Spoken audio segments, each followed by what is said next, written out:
ጤና ይስጥልኝ እንደምን አምሽታችኋል ውድ ተመልካቾቻችን ከአባይ ቴሌቪዥን የሚተላለፍላችሁ የዕለተ ረቡዕ ሐምሌ 8 ቀን 2018 ዓ.ም አውደ ዜና ተጀምሯል።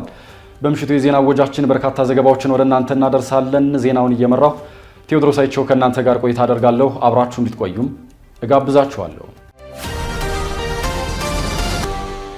በመጀመሪያው ክፍለ ጊዜ የመረጃ ጥንቅር ሰዓታችን ለዘመናት የተከማቹ የፖለቲካ ጥያቄዎች ዛሬም ድረስ የዜጎችን ሰላምና የሀገርን አንድነት እየፈተኑ ይገኛሉ ያሉት ፕሮፌሰር መስፍን አርያም ከግል ፍላጎት ወጥተን ለሀገር ሰላም እንድንመክር ሲሉ ማሳሰባቸውን፣ ኢትዮጵያ ውስጥ በርከት ያሉ መከራ አሳልፈናል ያሉት ጠቅላይ ሚኒስትር አብይ አህመድ ልጆቻችን በሰላም እንዲኖሩ ምክክሩ የሰጠንን እድል መጠቀም ያስፈልጋል ሲሉ መናገራቸውን፣ በዛሬው ዕለት በመቀሌ ከተማ ጉብኝት ያደረጉት የአሜሪካው አምባሳደር ኤርቨን ማሲንጋ በፕሪቶሪያው ስምምነት አተገባበር ዙሪያ ከፖለቲካና ከሲቪል ማህበራት መሪዎች ጋር መወያየታቸውን የተመለከቱ መረጃዎችን ወደ እናንተ እናደርሳለን። አብራችሁን ቆዩ። ለዘመናት የተከማቹ የፖለቲካ ጥያቄዎች ዛሬም ድረስ የዜጎችን ሰላምና የሀገርን አንድነት እየፈተኑ ይገኛሉ ያሉት ፕሮፌሰር መስፍን አርያም ከግል ፍላጎት ወጥተን ለሀገር ሰላም እንድንመክር ሲሉ አሳሰቡም። ለዘመናት የተከማቹና የዘለቁ የፖለቲካና የስርዓት ጥያቄዎች በመካከላችን የሚታዩ አለመግባባቶችና ቅሬታዎች ዛሬም ድረስ የዜጎችን ሰላምና የሀገር አንድነትን እየፈተኑ ይገኛሉ ያሉት የኢትዮጵያ ሀገራዊ ምክክር ኮሚሽን ዋና ኮሚሽነር ፕሮፌሰር መስፍን አርያም ከግል ፍላጎት ወጥተን ለሀገር ሰላም እንድንመክር ሲሉ አሳስበዋል። የኢትዮጵያ ሀገራዊ ምክክር ጉባኤ ማስጀመሪያ መርሃ ግብር ዛሬ ሐምሌ 8 ቀን 2018 ዓ.ም 4000 ተሳታፊዎች በተገኙበት በይፋ የተጀመረ ሲሆን በጉባኤው ላይ የመክፈቻ ንግግር ያደረጉት ዋና ኮሚሽነሩ ሀገራችን የብዙ ጸጋ ባለቤት ብትሆንም የኢትዮጵያን ታላቅነት ለማስቀጠል እንቅፋት የሆኑ በርካታ የሐሳብ ልዩነቶችና አለመግባባቶች ውስጥ ማለፏ የማይካድ ሀቅ ነው ብለዋል። ፕሮፌሰር መስፍን አርያም አክለውም ጉባኤው የሀገራችን የፖለቲካና የማህበራዊ ጉዞ አቅጣጫ የሚቀይርና የሚያቀናም ለቀጣዩ ትውልድ ጠንካራና አስተማማኝ ሀገር ለመገንባት የሚያስችል አዲስ የታሪክ ምዕራፍ የሚከፍት ነው ያሉ ሲሆን ዛሬ የምንጀምረው ጉባኤ በየጊዜው የሚያመረቅዙ ጠባሳዎችና የታሪክ ትርክቶች እንዲሽሩ ለማድረግ የወደፊት ዕጣ ፈንታችን ላይ በጋራ ለመወሰንና ለማስማማት የሚያስችሉ ሀገራዊ ፈውስ መሆኑንም ገልጸዋል። አመለካከቶቻችን የማንነታችን አካል ናቸው ያሉት ዋና ኮሚሽነሩ እነዚህ ልዩነቶቻችን ችግር የሚሆኑት በምክክር ፈንታ በግጭትና በኃይል ለመፍታት ሲሞከር ነው ሲሉም አብራርተዋል። ይህ ጉባኤ የሀገራችንን የፖለቲካና የማህበራዊ ጉዞ አቅጣጫ የሚያቀና ለቀጣዩ ትውልድ ጠንካራና አስተማማኝ ሀገር ለመገንባት የሚያስችል አዲስ የታሪክ ምዕራፍ የሚከፍት ነው። ክቡር ጠቅላይ ሚኒስትር፣ ክቡራትና ክቡራን፣ ሀገራችን ኢትዮጵያ የረጅም ዘመን ታሪክ የሚያኮሩ ባህሎች፣ የብዝሃነት ውበት ቅድም እንዳስተዋልነው ባለቤት ብትሆንም ይህንን ታላቅነቷን በዘላቂነት ለማስቀጠል እንቅፋት በሆኑ በርካታ የሀሳብ ልዩነቶችና አለመግባባቶች ውስጥ ማለፏ አይካድም። የቅድሙን ቋጠሮ ልብ ይሏል። እነዚህ የተከማቹና ለዘመናት የዘለቁ የፖለቲካና የስርዓት ጥያቄዎች በመካከላችን የሚታዩ አለመግባባቶችና ቅራኔዎች ዛሬም ድረስ የዜጎችን ሰላምና የሀገር አንድነትን እየፈተኑ ይገኛሉ። የሀሳብ ልዩነት በራሱ ችግር አይደለም። የተለያዩ አመለካከቶች የማንነታችንና የዲሞክራሲያዊ ሕይወታችን አካል ናቸው፣ ውበትም ናቸው። ችግር የሚሆነው እነዚህን ልዩነቶች በምክክር ፋንታ በግጭት በመገለልና በኩርፊያ ወይም በኃይል ለመፍታት ሲሞከር ነው። ክቡራትና ክቡራን፣ እነዚህን ስር የሰደዱ ችግሮቻችንን በኃይል በጊዜያዊ ማስታገሻዎች ወይም በአግላይ ሂደቶች በዘላቂነት መፍታት እንደማይቻል ታሪካችን አስተምሮናል። መፍትሄው አንድና አንድ ብቻ ነው። ይኸውም ታማኝ፣ አካታች፣ ግልጽና ሳይንሳዊ የሆነ ሀገራዊ ምክክር ማካሄድ። ምክክር ማለት ብዝሃነታችንን የምናጠፋበት ሳይሆን ልዩነቶቻችንን በሰለጠነ መንገድ ይዘን በጋራ መኖር የምንችልበትን ስርዓት የምንዘረጋበት መድረክ ነው። ዛሬ የምንጀምረው ጉባኤ እርስ በርስ እንድንደማመጥ፣ የሌላውን ሕመም እንድንረዳ፣ በየጊዜው የሚያመረቅዙ ትርክቶችንና የታሪክ ጠባሳዎችን እንዲሽሩ ለማድረግ በጋራ የወደፊት ዕጣ ፈንታችን ላይ እንድንስማማ ትልቅ ዕድል የሚሰጥ ሀገራዊ ፈውስ የምናካሄድበት ነው። የአፍሪካ ህብረት የፖለቲካ የሰላምና የደህንነት ጉዳዮች ኮሚሽነር አምባሳደር ባንኮሌ አዶዬ በጉባኤው ላይ ባደረጉት ንግግር ይህ ሀገራዊ ምክክር ለኢትዮጵያ የዲሞክራሲ ግንባታ ሂደትና ዘላቂ ሰላም ትልቅ ማረጋገጫ መሆኑን ገልጸዋል። ከህብረቱ አጀንዳ 2063 እቅዶች አንዱ በአህጉሪቷ ሰላም ማረጋገጥ እንደሆነም አምባሳደሩ ገልጸው የአፍሪካ ህብረት ይህንን ታሪካዊ የምክክር ክስተት ሙሉ በሙሉ ይደግፋል ብለዋል። የቀድሞው የናይጄሪያ ፕሬዝዳንትና በአፍሪካ ህብረት የአፍሪካ ቀንድ ልዩ መልእክተኛ ኦሉሴጉን ኦባሳንጆ በበኩላቸው የፖለቲካ ምክክር መድረኮች ስህተትን ለማከምና ትክክለኛ ውሳኔዎችን ለመወሰን እድል ይሰጣሉ ያሉ ሲሆን የኢትዮጵያ ሀገራዊ ምክክር ኮሚሽን እየሰራቸው ያሉ ስራዎችን በመጎብኘት አስደሳች ነገሮችን ተመልክቻለሁ ብለዋል። ኢትዮጵያ ውስጥ በርከት ያለ መከራ አሳልፈናል ያሉት ጠቅላይ ሚኒስትር አብይ ልጆቻችን በሰላም እንዲኖሩ ምክክሩ የሰጠንን እድል መጠቀም ያስፈልጋል ሲሉ ተናገሩ። ኢትዮጵያ ውስጥ በርከት ያሉ ያልተገቡ መከራዎችን አሳልፈናል ያሉት ጠቅላይ ሚኒስትር አብይ አህመድ ይህንን ችግርና መከራ ወደ ድል መቀየር ከቻልን ልጆቻችን ከኛ በተሻለ ሰላም መኖር ስለሚያስችላቸው ምክክሩ የሰጠንን እድል በአግባቡ እንድንጠቀምበት ምኞቴ ነው በማለት ገልጸዋል። ጠቅላይ ሚኒስትር አብይ አህመድ የኢትዮጵያ ሀገራዊ ምክክር ጉባኤ ማስጀመሪያ መርሃ ግብር ላይ ተገኝተው ባስተላለፉት መልእክት የምክክር ጉባኤ በቀላሉ የማይደገም በኢትዮጵያ ዘመናዊ ታሪክ በወሰደው ጊዜና በስፋቱ የገዘፈ ተግባር መሆኑን ገልጸው ለቀጣይ ትውልድ የሚተርፉ መልካም ዘሮችን በመዝራት ከሚያፈሩትም ፍሬ ልጆቻችን እንዲጠቀሙ እናደርጋለን ሲሉም ተናግረዋል። የምክክር እድል ሲገኝ በአግባቡ መጠቀም ያስፈልጋል ያሉት ጠቅላይ ሚኒስትር አብይ እኛና ከኛ በፊት የነበሩ ሰዎች ያላሳኳቸውን ጉዳዮች ልጆቻችን ዳግም እንዳያጡ በታላቅ ኃላፊነት መስራት ይገባል ብለዋል። ባለፉት ጥቂት ዓመታት የተገኘውን እድል ሁሉ በመጠቀም በኢትዮጵያ የፖለቲካ የኢኮኖሚና የወታደራዊ ሪፎርም በማካሄድ በርካታ ውጤቶች መገኘታቸውን ጠቅላይ ሚኒስትር አብይ አህመድ ገልጸዋል። ኢትዮጵያ ውስጥ በርከት ያሉ ችግሮች አሳልፈናል። በርከት ያሉ ያልተገቡ መከራዎች አሳልፈናል። ነገር ግን ይህንን መከራ ወደ እድል መቀየር ከቻል ይህንን ፈተና ወደ ዘላቂ መፍትሄ ማሻገር ከቻል ልጆቻችን ከኛ በተሻለ ሰላም፣ ከኛ በተሻለ ብልጽግና፣ ከኛ በተሻለ የኑሮ ዘዬ መኖር ስለሚያስችላቸው ያንን የሚገባቸውን ያማረ የተዋበ የኑሮ ዘዬ መከተል የሚችሉ ትውልዶች መፍጠር እንድንችል ይህንን መልካም አጋጣሚ ይህንን የመከራ ወራትና ዘመን ወደ እድል መቀየር የምትችሉ እንድትሆኑ እንድንሆን ምኞቴ ከፍ ያለ ነው። የወታደራዊ ጠበብቱ ሰንዙ እድሎች የሚበዙለት እድሎች የሚበራከቱት በሚጠቀምባቸው ሰው ልክ ነው ይላል። አንዳንድ እድል ይገኝና መጠቀም የሚሳነን ከሆነ ዳግም ያንን እድል ማግኘት አስቸጋሪ ይሆናል። እድል ሲገኝ በቅጡ፣ እድል ሲገኝ በኃላፊነት ስሜት፣ እድል ሲገኝ በመሰጠት የምንጠቀምበት ከሆነ እድል ደጋግሞ ወደኛ ይመጣል።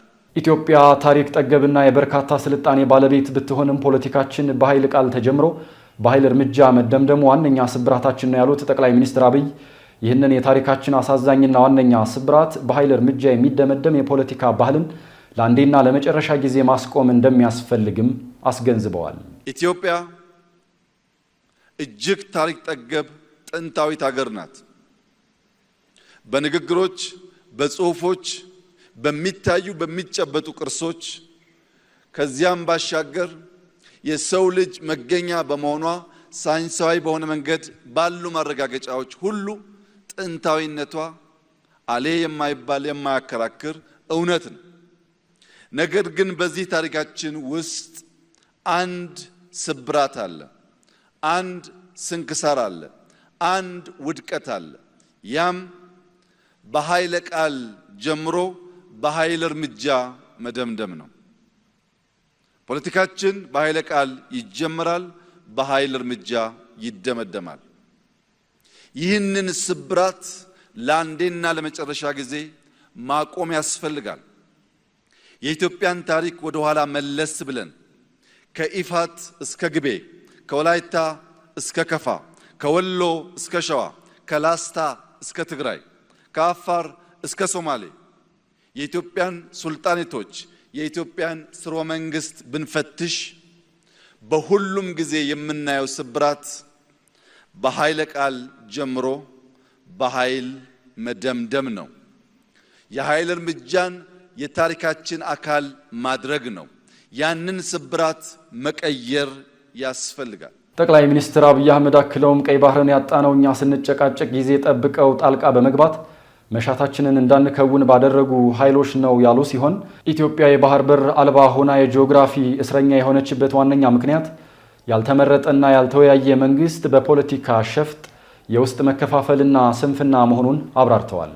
ኢትዮጵያ ውስጥ ኮሽ ሲል ያደፈጡ የሚነቁ የዘመናት ያልተቋረጠ የጠላትነት ስሜት ያላቸው አገራት አሉ።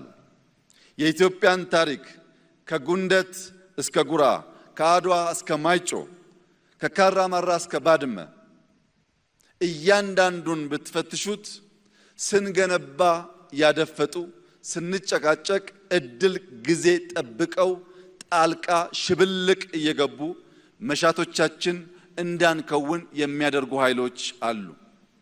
በዚህ የሽብልቅ ጉዞ በእኛ ስንፍና በነሱ ጊዜን በመጠቀም የሽብልቅ ጉዞ የጥንቱን ታሪክ ብንተው በቅርቡ ቀይ ባህርን ያጣንበት አጋጣሚ የዚህ እኩይ ታሪካዊ ክስተት አንዱ መገለጫ ነው። ኢትዮጵያ ለሺህ ዘመናት ያስተዳደረችውን በባለቤትነት የያዘችውን ለራሷም ለከባቢውም መጠቀሚያ ያኖረችውን ቀይ ባህር ያልተመረጠ መንግስት፣ ያልተወያየ መንግስት በሸፍጥ ኢትዮጵያን የጂኦግራፊ እስረኛ እንዲያደርግ ያደረገበት ዋናው ምክንያት በውስጥ ያለን ስንፍና እንጂ የኢትዮጵያን መሻትና ጥቅም ማስቆም የሚችል ኃይል ስለነበረ ስላለ ስለሚኖር አይደለም። የኢትዮጵያን መሻትና ጥቅም ማስቆም የሚችል ኃይል የለም ያሉት ጠቅላይ ሚኒስትር አብይ ኢትዮጵያውያን ከባህላችን ከማንነታችንና ከታሪካችን ሳንነጠል በራሳችን ፍቃድና ደስታ በኃላፊነት ስሜት ውይይቱ የሚካሄድ ከሆነ ልጆቻችን የጸናች ሀገር መረከብ ይችላሉም ብለዋል። በዛሬው ዕለት በመቀሌ ጉብኝት ያደረጉት የአሜሪካው አምባሳደር ኤርቨን ማሲንጋ በፕሪቶሪያው ስምምነት አተገባበር ዙሪያ ከፖለቲካና ከሲቪል ማህበረሰብ መሪዎች ጋር ተወያዩ። አሜሪካ በሰሜን ኢትዮጵያ ያለውን ውጥረት እያባባሱ ነው በሚል በህወሓት ቡድን አመራሮች ላይ የጉዞ እገዳ ከጣለች ከሳምንታት በኋላ ዛሬ ሐምሌ 8 ቀን 2018 ዓ.ም ማለዳ የአዲስ አበባ ኤምባሲው አምባሳደር የሆኑት ኤርቨን ማሲንጋ በመቀሌ ጉብኝት አድርገዋል። ለአንድ ቀን ይፋዊ ጉብኝት ወደ ትግራይ ክልል መቀመጫ መቀሌ ያቀኑት አምባሳደሩ ከተለያዩ አካላት ጋር መወያየታቸውም ተገልጿል። ውይይቱ አሜሪካ ለሰላም ለመረጋጋት እና ለሰብአዊነት ያላትን ቁርጠኝነት ማረጋገጥን ያለመ እንደሆነም በአዲስ አበባ የሚገኘው የአሜሪካ ኤምባሲ አስታውቋል። አምባሳደሩ ከፖለቲካና ከሲቪል ማህበረሰብ መሪዎች ጋር በመገናኘት ዘላቂ መረጋጋትን ለማረጋገጥና ተጨማሪ ግጭትን ለመከላከል የውይይት አስፈላጊነትንና የፕሪቶሪያውን የሰላም ስምምነት ሙሉ በሙሉ ተግባራዊ መሆን እንደሚገባውም ማሳሰባቸውን ኤምባሲው ገልጿል። አምባሳደሩ በዋናነትም በአሜሪካ ድጋፍ እርዳታ ከሚያቀርቡ የረድኤት ድርጅቶች የሥራ ኃላፊዎች ጋር መወያየታቸውን ኤምባሲው አስታውቋል። በዚህም እርዳታ የሚያገኙ ማህበረሰቦች ከአስቸኳይ ጊዜ እርዳታ እንዲወጡ አስተማማኝ ሰላምና መረጋጋት አስፈላጊ መሆኑን አጽንኦት ሰጥተው መግለጻቸው ተጠቁሟል። በተጨማሪም በትግራይ እየተስተዋለ ባለው የዝናብ እጥረት ሳቢያ ሊከሰት የሚችል ድርቅን በተመለከተም ውይይት መደረጉ ተነግሯል። አምባሳደር ኤርቨን ማሲንጋ ከሳምንታት በፊት ወደ መቀሌ ሊያደርጉት የነበረው ጉዞ በህወሓት ቡድን ውስጥ በነበረው የውስጥ ክፍፍል ምክንያት መራዘሙ በወቅቱ ሲገለጽ እንደነበርም አይዘነጋም። የተወደዳችሁ ተመልካቾቻችን እየተከታተላችሁ ያላችሁት ከአባይ ቴሌቪዥን የአውደ ዜና የመረጃ ጥንቅር ሰዓታችን አሁንም ቀጥሏል። ወደ ሁለተኛው ዙር ጥንቅራችን ስናልፍ ደግሞ የአውሮፓ ህብረት የውጭ ጉዳይና የደህንነት ፖሊሲ ተወካይ ከጠቅላይ ሚኒስትር አብይ አህመድና ከውጭ ጉዳይ ሚኒስትር ዶክተር ጌዲዮን ጢሞቴዎስ ጋር መወያየታቸውን በሰሜን ኢትዮጵያ የተለያዩ አካባቢዎች ነዋሪዎች የዝናብ እጥረት ስጋት እንደፈጠረባቸው መግለጻቸውን ጨምሮ ሌሎች ዜናዎችን ደግሞ ዘነበሉፍ እንደሚከተለው ያቀርባቸዋል። በሰሜን ኢትዮጵያ የተለያዩ አካባቢዎች ነዋሪዎች የዝናብ እጥረት ስጋት እንደፈጠረባቸው ገለጹ።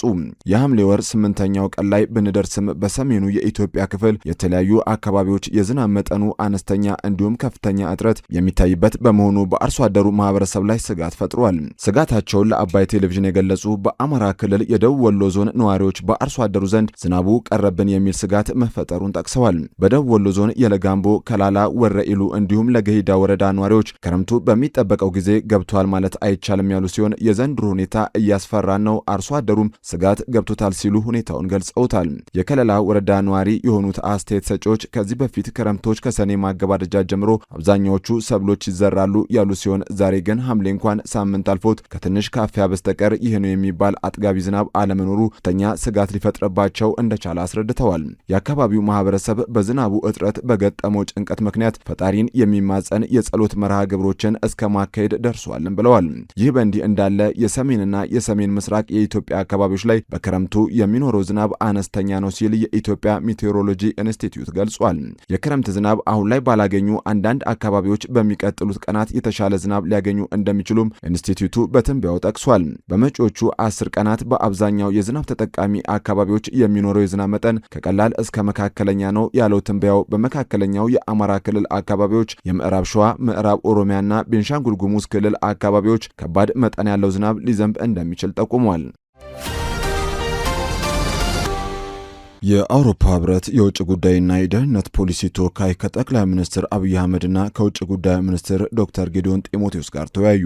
የአውሮፓ ህብረት የውጭ ጉዳይና የደህንነት ፖሊሲ ከፍተኛ ተወካይ እንዲሁም የአውሮፓ ኮሚሽን ምክትል ፕሬዝዳንት የሆኑት ካጃ ካላስ ከጠቅላይ ሚኒስትር አብይ አህመድና ከውጭ ጉዳይ ሚኒስትር ዶክተር ጌዲዮን ጢሞቴዎስ ጋር ውይይቶችን አካሂደዋል። ጠቅላይ ሚኒስትር አብይ አህመድ የአውሮፓ ህብረት ከፍተኛ ተወካይ ካጃ ካላስን ተቀብለው ባነጋገሩበት ወቅት ትኩረታቸውን በሁለትዮሽና በቀጠናዊ ጉዳዮች ላይ አድርገዋል። ጠቅላይ ሚኒስትር አብይ በአውሮፓ ህብረትና በአፍሪካ መካከል ያለውን ግንኙነት ማጠናከር እንዲሁም በጋራ ጥቅሞችና ቅድሚያ በሚሰጣቸው ቁልፍ ጉዳዮች ላይ ያተኮረ ሐሳብ ተለዋውጠናል ሲሉ ገልጸዋል። በተጨማሪም ትኩረት የሚሹና ቀጠናዊ ጉዳዮች ላይ መሰረት ባደረገው ውይይታችን ኢኮኖሚያዊ ትብብርን ይበልጥ ለማሳደግና ለማስፋፋት በሚያስችሉ መንገዶች ላይ መክረናል ብለዋል። በተመሳሳይ መልኩ የውጭ ጉዳይ ሚኒስትር ዶክተር ጌዲዮን ጢሞቴዎስ ከተወካዩ ጋር በነበራቸው ቆይታ ኢትዮጵያ ከአውሮፓ ህብረት ጋር ያላትን የረጅም ጊዜ አጋርነት አጠናክራ ለመቀጠል ያላትን ጽኑ ቁርጠኝነት አረጋግጠዋል። ሚኒስትሩ በሁለትዮሽ ግንኙነትና በጋራ ጥቅሞች ላይ ያተኮረ ትስስርን ለማስፋት ኢትዮጵያ ፍላጎት እንዳላትም ገልጸዋል። በኢትዮጵያ በሀገር አቀፍ ደረጃ ስለተጀመረው ታሪካዊ የሀገራዊ ምክክር ጉባኤ ገለጻም አድርገዋል። ይህ ተነሳሽነት ኢትዮጵያ ውስጥ ያሉ ችግሮችን አካታች፣ ግልጽና በሀገራዊ መሪነት መንፈስ ለመፍታት ያላትን ቁርጠኝነት የሚያሳይ መሆኑና ሂደቱም መግባባትን፣ ብሔራዊ አንድነትንና ዘላቂ ሰላምን ለማረጋገጥ ያለመ መሆኑን አብራርተዋል። በቀጣይ የሚካሄደው ሶስተኛው የኢትዮጵያና የአውሮፓ ህብረት ስትራቴጂካዊ የውይይት መድረክ የሁለቱን ወገኖች ስትራቴጂካዊ ግንኙነት ለማራመድ ቁልፍ መድረክ መሆኑን ጠቁመዋል። በአጠቃላይ በቀጠናዊ እንዲሁም ዓለም አቀፋዊ የጋራ ጉዳዮች ዙሪያ መክረዋል። በአዲስ አበባ በአንድ ግለሰብ ላይ የግድያ ወንጀል የፈጸሙ 11 ተጠርጣሪዎች በቁጥጥር ስር መዋላቸውን ፖሊስ አስታወቀ። የግድያ ወንጀሉ የተፈጸመው ሰኔ 28 ቀን 2018 ዓ.ም በግምት ከሌሊቱ 7 ሰዓት በቦሌ ክፍለ ከተማ ወረዳ 12 ልዩ ቦታው ቡልቡላ አቦ መሻገሪያ ድልድይ እየተባለ ከሚጠራው አካባቢ መሆኑን ፖሊስ አስታውቋል። በወቅቱ ማንነቱ ያልታወቀ ግለሰብ ከሳሪስ አቦ ወደ ኮዬ መሄጃ በሚገኝ መንገድ ድልድይ ስር ደረቱ ላይ በስለት ተወግቶ ህይወቱ አልፎ ተገኝቶ እንደነበር ተገልጿል። የአዲስ አበባ ፖሊስ ዋና ጠቅላይ መምሪያ የሰው መግደል ምርመራ የክትትልና ኦፕሬሽን ቡድን የሟች ማንነትን ለማወቅና ወንጀል ፈጻሚዎችን ለመለየት አደረኩት ባለው ጥረት ወንጀሉ በተፈጸመ 48 ሰዓት ባልሞላ ጊዜ ውስጥ የሟችን ማንነትና ወንጀሉን ፈጽሟል ያላቸውን ተጠርጣሪዎችን በቁጥጥር ስር መዋሉን ገልጿል። ፖሊስ በተያዙ ተጠርጣሪዎች ላይ አደረኩት ባለው ምርመራ ሟች ዘይኑ ፈርሉ በመንገድ እየተጓዘ ባለበት ወቅት አንገቱን በመያዝና ደረቱን በጩቤ በመውጋት ህይወቱ እንዲያልፍ በማድረግ ይዞት የነበረውን ሳምሰንግ ስልክ መውሰዳቸው ተመላክቷል። አጋርቷል። የሟችን አስከሬን ኤርሚያስ አሰፋ በተባለው ግለሰብ ቪትስ ተሽከርካሪ ኮፈን ውስጥ በመክተት ሌሎች ተጠርጣሪዎች ደግሞ በሌላ ተሽከርካሪ በመሆን ተከታትለው በመሄድ አስከሬኑን ድልድይ ስር ጥለውት መሄዳቸውን በምርመራ ተረጋግጧል ተብሏል። ተጠርጣሪዎቹ ወንጀሉን በፈጸሙ 48 ሰዓት ባልሞላ ጊዜ ውስጥ በፖሊስ እንደተያዙና በራሳቸው ፍላጎትም ወንጀሉን እንዴት እንደፈጸሙ መርተው ማሳየታቸውን ፖሊስ ገልጾ ምስላቸውንም በማህበራዊ ትስስር ገጹ ላይ አጋርቷል። በተጠርጣሪዎቹ ላይ በተደረገ ምርመራም ለወንጀል መፈጸሚያ የሚጠቀሙበት 2 ጩቤ፣ 3 ሽጉጥ መያዙን የአዲስ አበባ ፖሊስ ዋና ጠቅላይ መምሪያ ገልጾ በተጠርጣሪዎቹ ላይ ምርመራው እንደቀጠለ መሆኑንም አሳውቋል። በዝርዝር ወደ ያዝነው መረጃ ስናልፍ ደግሞ በሆርሙዝ ወሽመጥ ያለው ውጥረት በንግድ መርከቦች ላይ የደህንነት ስጋት በጣለበት በዚህ ወቅት አሜሪካ በኢራን ላይ አዲስ ጥቃት መፈጸሟን አሳወቀች። አሜሪካ በኢራን ወደቦች የባህር ላይ እገዳ ከጣለች በኋላ በኢራን የባህር ዳርቻ በሚገኙ የሚሳኤል ማከማቻዎች ላይ አዲስ ጥቃት ፈጽማለች። ኢራንም በክልሉ ያሉ የአሜሪካ ወታደራዊ ተቋማትን መምታቷንና የዓለምን የነዳጅና የኢነርጂ መስመሮች እንደምትዘጋም ማስጠንቅቃለች። ዘሩፋኤል ሀብታሙ አሜሪካ በኢራን ወደቦች ላይ የባህር ላይ እገዳ መልሳ ከጣለች በኋላ በኢራን የባህር ዳርቻ መከላከያ ስርዓቶችና የክሩዝ ሚሳኤል ማከማቻና ማስወንጨፊያ ጣቢያዎች ላይ አዲስ የጥቃት ማዕበል ፈጽማለች። በሌላ በኩል ኢራን ተጨማሪ የክልሉን የኢነርጂ ኤክስፖርት እንደምታቋርጥም አስፈራርታለች። ጥቃቶቹ ሁለቱም ወገኖች የሆርሙዝ የባህር ወሽመጥን ለመቆጣጠር በሚያደርጉት ፉክክር የሰነዘሩት የቅርብ ጊዜ የጥቃትና የአጸፋዊ ጥቃት መባባስ ማሳያም ናቸው። የአሜሪካ ማዕከላዊ እዝ ኃይሎች በኢራን ላይ የጥቃት ማዕበል መጀመራቸውንም አስታውቀዋል። ጥቃቶቹ የተነደፉት የኢራን ኃይሎች በሆርሙዝ የባህር ወሽመጥ ውስጥ በንግድ መርከቦች ላይ ጥቃት ለመሰንዘር የተጠቀሙባቸውን ወታደራዊ አቅሞች የበለጠ ለማደከም ነው። የማዕከላዊ እዙ መግለጫ ተጨማሪ ዝርዝሮችን ያልሰጠ ሲሆን በኢራን መገናኛ ብዙሃንም ወዲያውኑ የተዘገበ የጥቃት ሪፖርትም አልነበረም። ትላንት ማክሰኞ ማምሻውን የአሜሪካ ጦር 7 ሰዓታትን በፈጀው ጥቃት በሆርሙዝና በኢራን የባህር ዳርቻ አካባቢዎች አቅራቢያ የሚገኙ ወታደራዊ ኢላማዎችን መምታቱን አሳውቋል። በምላሹም የኢራን አብዮታዊ ዘብ ጦር በባህሬን በኩዌትና በዮርዳኖስ የሚገኙትን ጨምሮ በክልሉ ያሉ የአሜሪካ ወታደራዊ ኢላማዎችን መምታቱን ገልጿል። አሜሪካ ባለፈው ሳምንት ውስጥ ኢራን በ7 የንግድ መርከቦች ላይ ጥቃት መፈጸሟንና ይህም የመርከቦቹ ሰራተኞች እንዲገደሉ፣ እንዲጠፉና እንዲቆስሉ ማድረጓን ገልጻለች። ተንታኞች እንደሚሉት አሜሪካና ኢራን ጊዜያዊ የተኩስ አቁም ስምምነት ከመፈረሙ በፊት ወደ ነበሩበት ፍጥጫ ቢመለሱም ሙሉ በሙሉ ወደ ሆነ ጦርነት የመመለሳቸው እድል አነስተኛ ነው። ሆኖም ግን ተጨማሪ የመባባስ አደጋ አሁንም አሉም ይላሉ። ኢራን በየመን የሚገኙትን የሁቲ አጋሮቿን በመጠቀም ባብኤል ማንደብን ልትዘጋ እንደምትችል ምልክት እያሳየ ሲሆን ይህም በዋሽንግተን ላይ አዲስ ግንባር በመክፈት ሁለቱ የዓለማችን እጅግ አስፈላጊ የኢነርጂ የደም ስሮች ለአደጋ ያጋልጣል ብለዋል። በጦርነቱ ምክንያት ኢራን በሆርሙዝ የባህር ወሽመጥ ላይ በሚደረገው የመርከብ ትራንስፖርት ላይ ዘላቂ ቁጥጥር ለመዘርጋትና ወሽመጡ በሚያልፉ መርከቦች ላይ ክፍያ ለመጫን እየሞከረችም ነው። ይህም አሜሪካ ለረጅም ጊዜ የደህንነት ዋስትና ሆና በቆየችበት ክልል ውስጥ ትልቅ የኃይል ሚዛን ሽግግር የሚፈጥርም ይሆናል። አዲሱ አሜሪካ በኢራን ወደቦች ላይ የጣለችው እገዳ ተግባራዊ ከመሆኑ በፊት ከኢራን ጋር የተገናኙ መርከቦች በወሽመጡ በኩል የሚያደርጉት ጉዞ መጨመሩን የማጓጓዣ መረጃዎችም ያሳያሉ። ባብኤል መንደብ ቀይ ባህርን ከኢራን ባህረ ሰላጤ ጋር የሚያገናኝ ሲሆን በዚህም የሳውዲ የነዳጅ ኤክስፖርትና ከፍተኛ የዓለም አቀፍ የመርከብ ጭነትም ያልፋል። ይህ በእንዲህ እንዳለ $130 ሚሊዮን በላይ የሚያወጣ የኢራን ዲጂታል ሀብት ላይ ማዕቀብ መጣሉን የአሜሪካ ግምጃ ቤት ኃላፊ ስኮት ቤንሳት ተናግረዋል። ስኮት ቤክስ ገጻቸው ላይ የአሜሪካ ግምጃ ቤት ዲጂታል ሀብት ብዝበዛን ጨምሮ የኢራን ህገወጥ የፋይናንስ እንቅስቃሴዎችን ለመክታት ቁርጠኛ ነው ሲሉም ጽፈዋል። የአሜሪካ ግምጃ ቤት የውጭ ሀብት ቁጥጥር ክፍል ከኢራን ብሔራዊ ባንክ ጋር በተያያዙ በርካታ አካውንቶች ላይ ማዕቀብ እንደጣለም አስታውቋል። ህገወጥ ገንዘብን ወደ ህጋዊ መስመር የሚያስገባበት ሂደትን በማስቆም የኢራን መንግስት የሚያገኘውን ያልተገባ ገቢ እንገታለን ሲሉም አክለዋል። ስትከታተሉት የነበረው የዕለተ ረቡዕ ሐምሌ 8 ቀን 2018 ዓ.ም ከአባይ ቴሌቪዥን ያውደ ዜና የመረጃ ጥንቅር ሰዓታችን ይህንን ይመስል ነበር። አብራችሁን ስለነበራችሁ ከልብ እናመሰግናለን። በያላችሁበት መልካም ምሽት። ሰላም ጤና ይስጥልን። እንደምናምሽታችኋል ውድ ተመልካቾቻችን። ከአባይ ቴሌቪዥን የሐምሌ 8 ቀን 2018 የቢዝነስና የምጣኔ ሀብት ዘገባዎች ወደ እናንተ የሚቀርቡበት ሰዓት ላይ ደርሰናል።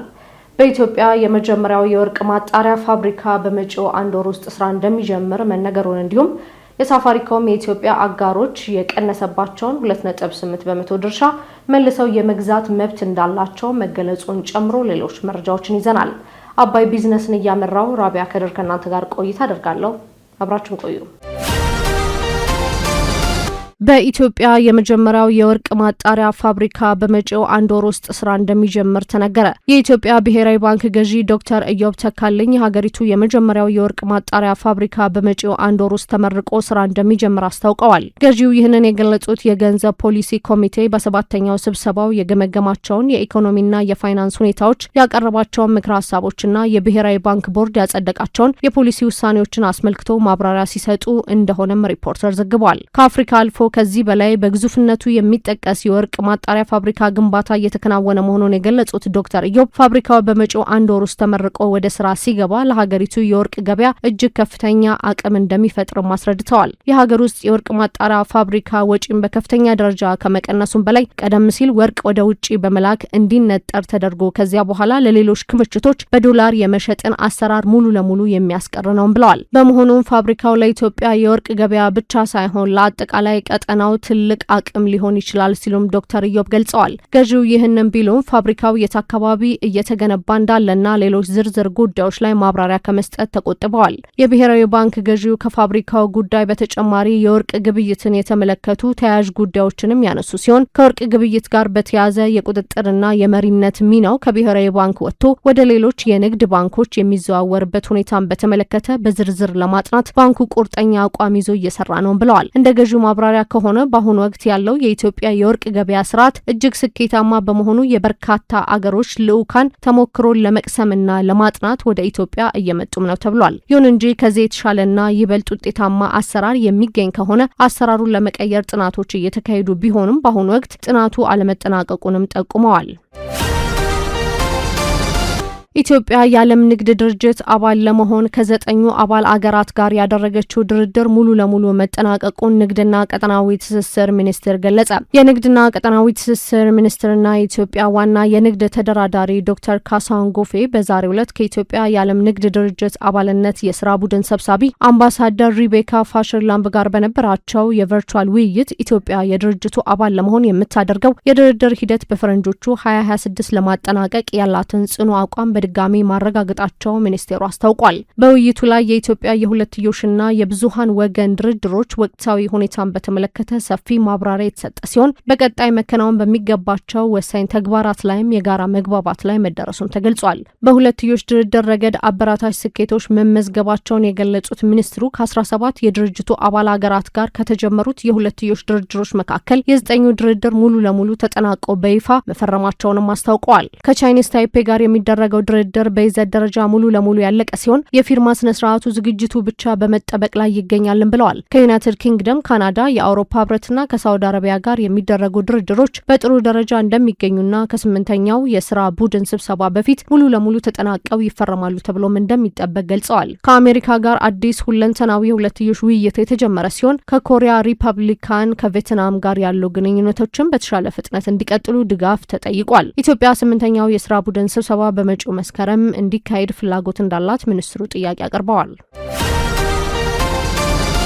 የሳፋሪኮም የኢትዮጵያ አጋሮች የቀነሰባቸውን 2.8 በመቶ ድርሻ መልሶ የመግዛት መብት እንዳላቸው ተገለጸ። ሳፋሪኮም በኢትዮጵያ ለሚንቀሳቀሰው ቅርንጫፍ ኩባንያ ያደረገውን ተጨማሪ የካፒታል ኢንቨስትመንት ተከትሎ ሌሎች አብረውት ኢንቨስት ያደረጉ አጋሮች ያጡትን የ2.78 በመቶ የባለቤትነት ድርሻ መልሰው የመግዛት መብታቸው የተጠበቀ መሆኑን አስታውቋል። የቴሌኮም ኩባንያውና ደቡብ አፍሪካዊው የእናት ኩባንያው ቮዳኮም ግሩፕ ቮዳ ፋሚሊ ኢትዮጵያ ሆልዲንግ በተሰኘ የኢንቨስትመንት ተቋማቸው አማካኝነት እስከ አውሮፓውያን አቆጣጠር መጋቢት 2026 በተጠናቀቀው የበጀት ዓመት 21.3 ቢሊዮን የኬንያ ሺሊንግ የሚያወጣ የካፒታል ማሰባሰቢያ ጥሪ ላይ ብቻቸውን ተሳትፈዋል። ይህንን የካፒታል ማሳደጊያ ጥሪ ሳፋሪኮምና ቮዳኮም ብቻቸውን በመሸፈናቸው በኢትዮጵያ ኩባንያ ውስጥ የነበራቸው ጥምር ድርሻ ከ57.41 በመቶ ወደ 60.19 በመቶ ከፍ ማድረግ ችለዋል። ይህ እርምጃ እንደ ሱሚቶም ኮርፖሬሽን፣ ብሪቲሽ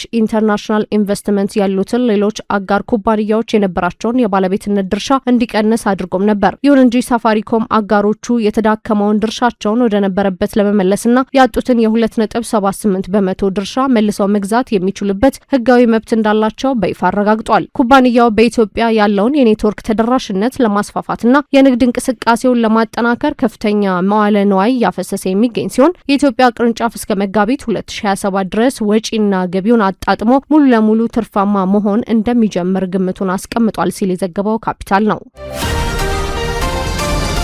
የዕለቱ የቢዝነስና የምጣኔ ሀብት ዘገባዎች የተከታተላችኋቸውን ይመስሉ ነበር። አብራችሁን ስለቆያችሁ ከልብ እያመሰገንን በያላችሁበት መልካም ምሽት